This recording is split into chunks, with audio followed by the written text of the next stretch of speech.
Hi, everybody. It's Mrs. Edwards, and I'm back for another lesson for computer and technology. So last week, we talked about transportation.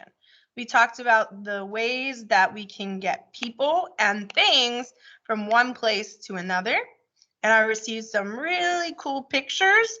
And if you didn't send in a picture, I know that you were at least thinking about a way that we can transport goods or people. So I got some cars, I got some buses. We also talked about trains, we talked about boats, airplanes, many different forms.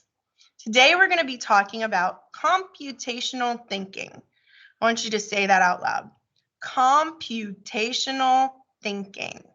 Okay, and the first word kind of sounds like computer. So computational thinking is a way for us to practice problem-solving skills. All right. And computational thinking is based off of how computers solve issues.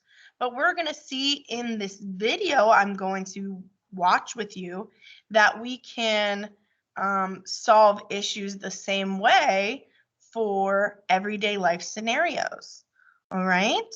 So let's look at the video about computational thinking. It's about 5 to 6 minutes long, and I'm going to be here watching it with you. And then afterwards, we're going to talk about the video a little bit and answer a few questions. And then I'm going to give you an activity that you can do at home with your family if you have time. All right, so let's get started with the video. I'm going to turn the volume up so you guys can hear. If you can't hear, you might need to turn the volume up on your device as well. Okay, so let me get this started for us.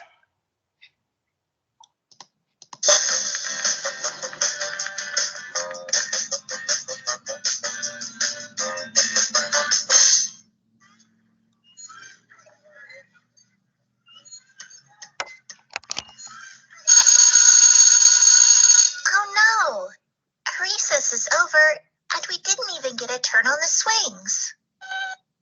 We never have enough time to do all the fun stuff. You're right, Moby. It's a problem.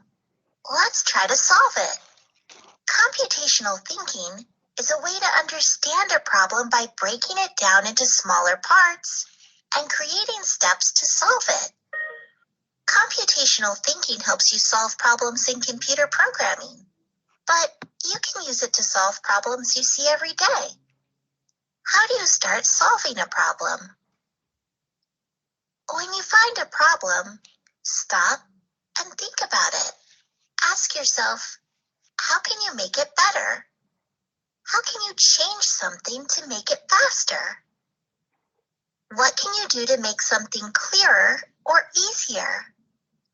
How can you make something fairer for everyone?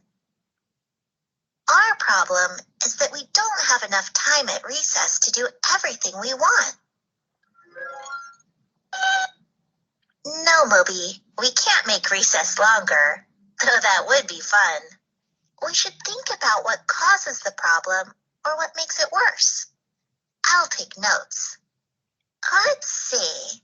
At recess, we spend a lot of time finding stuff to play with, waiting in line for the swings, and looking for friends from other classes so we can play together. Right, Moby. We spend a lot of time doing these things, which means we have less time to play. It looks like our main problem is actually made up of smaller problems. How do you solve a problem? Now that we know what causes our problem, we can brainstorm ways to solve it. You can observe and take notes about the problem to help you come up with ideas. There can be more than one way to solve it. Let's see. If we organize the equipment better, things will be easier to find and faster to get. If there were a 5-minute time limit on the swings, then everyone could get their turn. We'd spend less time waiting. meet our friends at a special spot, then we won't have to spend time looking for everyone. I used a chart to take notes about my ideas for solutions. Solving each smaller problem can help me solve the main problem. How do you test your ideas? First, break down the ideas into steps that you can follow. Then, try it out. Everyone's here. Let's go play. Cool, it's my turn. Our idea to set a 5-minute time limit on the swings worked. Now we can go on the swings and still have time to do other stuff. We organized the equipment better so it's faster to find stuff. You want to play baseball? That sounds like fun. The baseballs are in the bottom of the bag. Where are the gloves? I guess we don't have time. How can you improve your ideas? If your solution doesn't work, you might feel frustrated or disappointed. That's okay. Not every idea works. The important part is to stay patient and keep trying. Think about why it doesn't work and look for any mistakes. Identifying and solving errors in a computer program is called debugging. But debugging isn't just for computer programming. We can debug and solve problems in other areas too. The way we organize the equipment is not working.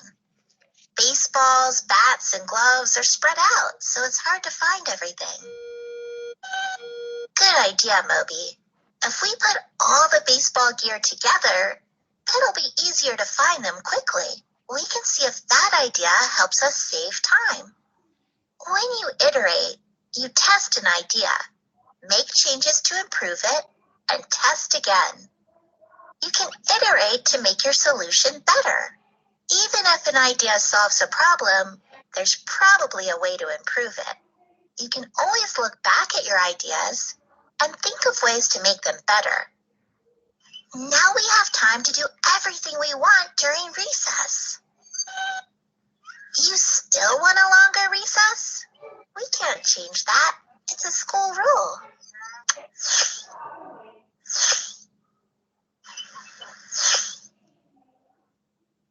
Whoa, you froze time?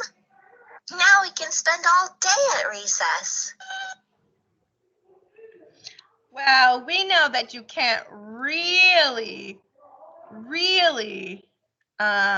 freeze time, but man, would that be super cool if we could, huh? All right, let me get back up here, get my screen so you can see me. Here I am. Hello. All right. So computational thinking as kind of a big, long word, but all it really means is to be a good problem solver, okay? If there is a problem, how can we fix it, all right? And that's the main thing that I wanted to get across to you. Computing and thinking through things makes it possible for people in all kinds of different jobs to problem solve and make their job easier, okay?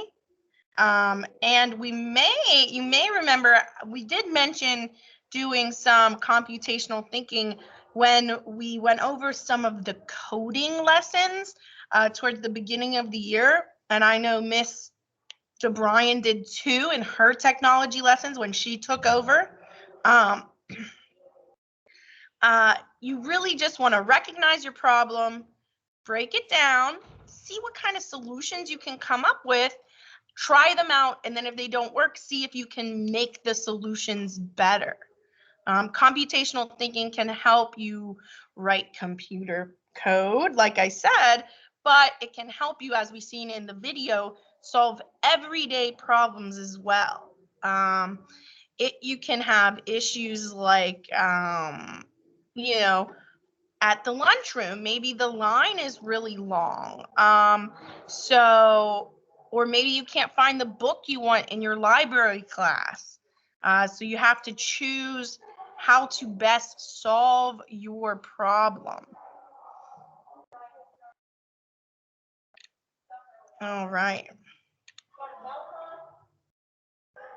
So, I had a image that I wanted to share with you all, but it is not coming up on my computer. So we're just going to skip that part for now. And something that I did want to say is I'm going to give you an activity you can do at home.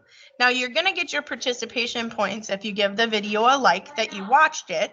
But if you would like to do this activity, I'm going to post it under the video. And it's called Map a Route. So here are the instructions. Create a route in your house or wherever you are and mark a starting and an ending point on the floor. You know, you could do this by saying the chair is the starting point and the desk is the ending point. Then you're going to set up a few obstacles in between the 2 points.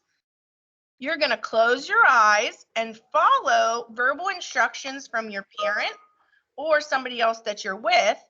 Like, here's an example. Take 6 steps forward. Take 1 step back. Those are examples. After, you can switch roles and you can create a route and close your eyes and then give instructions to your parent or your guardian that you're with. So pretty much you're trying to give the other person directions with their eyes closed and see if they can get from one point to the other. Okay? So that's what you'll be doing. I hope you all have a great day and I will see you later. Thank you.